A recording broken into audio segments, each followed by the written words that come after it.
in all these things, we see that Jesus Christ is perfect God and at the same time perfect man, no 50-50%, no 50% God, no 50% human. And in the person of Jesus Christ, we have the eternal and infinite one entering into the realm of temporal and finite in order to restore us, the human beings, to fellowship with God, the Father, through His shed blood on the cross of Calvary. Dear friends, He had no cornfields, He had no fisheries, but He could spread a table for 5,000 men. He fed 5,000 men, apart from the women and children, with 5 loaves of bread and 2 fishes. He walked on no beautiful carpets or velvet rugs, but He walked on the waters of the Sea of Galilee.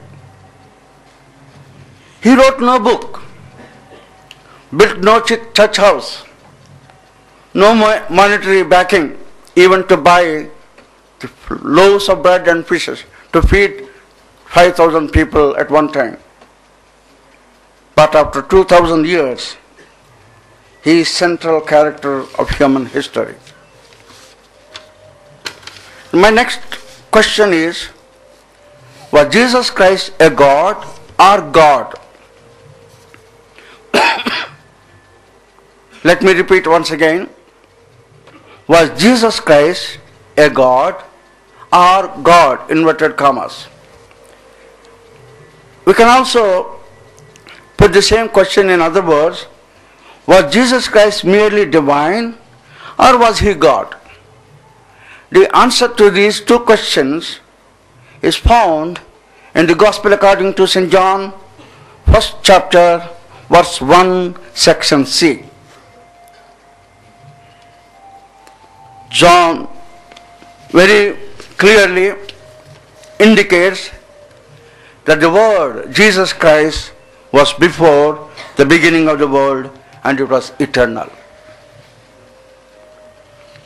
John speaks, whenever he tries to explain Jesus Christ, John speaks of 2 personalities in the Godhead.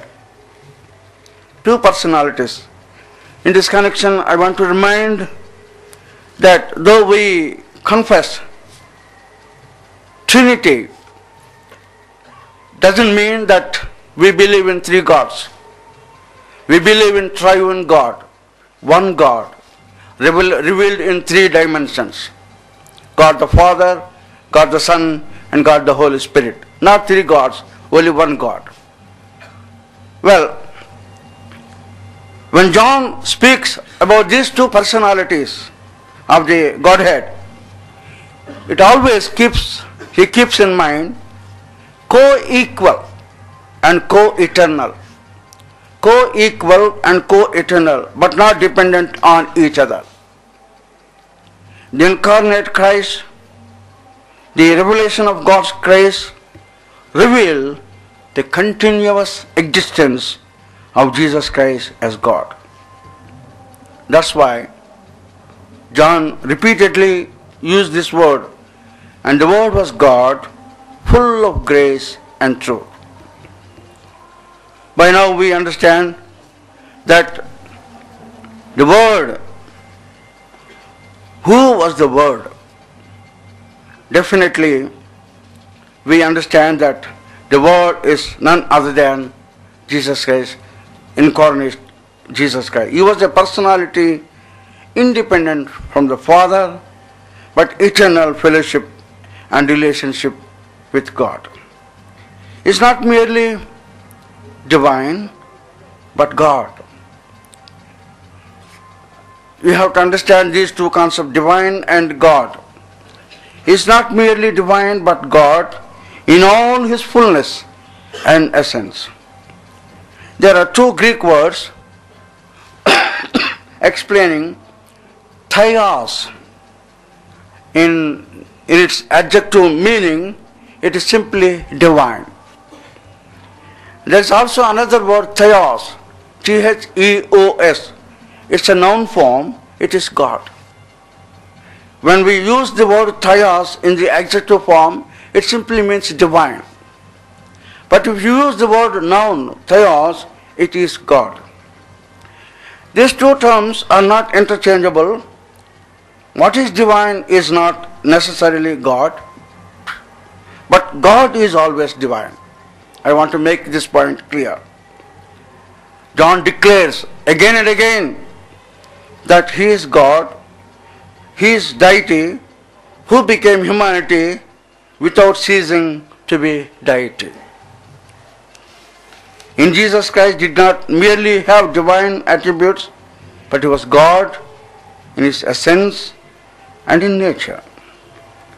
He was not a man who attained divinity, but God who humbled Himself to take upon Himself human nature in addition to His deity. Well, coming back once again to the concept of Messiah, one can ask, is it an attribution given to Jesus Christ, or at any time confess that He is the Messiah? Well, I have answers in both ways. Some people confess Him as the Messiah, and Jesus Christ also sometimes acknowledges, as per the readings of the Gospels. At one time, Peter, a close associate, one among the inner circle of Jesus Christ, acknowledged Jesus Christ as the Lord and the Savior. Usually, the Jews do not use the word Lord. Instead, I told you in the beginning, instead they prefer to use the Son of Man. But a Jew by name Peter, addressing Jesus Christ as the Lord, my God, my Lord and my God, and then Jesus congratulated at that time, "Blessed are you, Simon Bar-Jonah, for flesh and blood has not revealed this to you, but my Father who is in heaven." That you will find in the Gospel according to St. Matthew, chapter 16, verse 17. And again, at another occasion,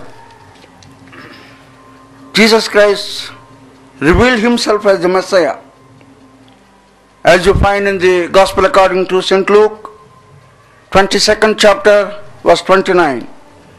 "As my Father appointed a kingdom for you, so do I appoint a kingdom for you, that you may eat and drink at my table in my kingdom, and sit on the thrones judging the 12 tribes of Israel." That you will find in the Matthew 19th chapter, verse 28. Dear friends, on another occasion, Jesus Christ, as He was sharing a beautiful parable of the tenants, He sent His servants to collect the rent from the tenants. And the wicked tenants, what they did, they killed all the servants. Important, He sent one after other, one after the other. And then finally, in the parable as told by Jesus Christ, He sent His only begotten Son, believing that they would respect and honor. This is the true heir of God, of that vineyard. And unfortunately, the parable tells that the wicked tenants, having considered Him as the true heir, they kill Him and put Him out of the vineyard. This parable reveals that Jesus Christ is the one anointed, sent by God. Even in the high priestly prayer, at the time of the Passion of Jesus Christ, the last week of Jesus Christ, once the high priest asked him if he was the Messiah. Are you the Messiah? And then Jesus Christ said, yes, I am. Yes, I am. That you will find in the Matthew Gospel, chapter 26, verse 63.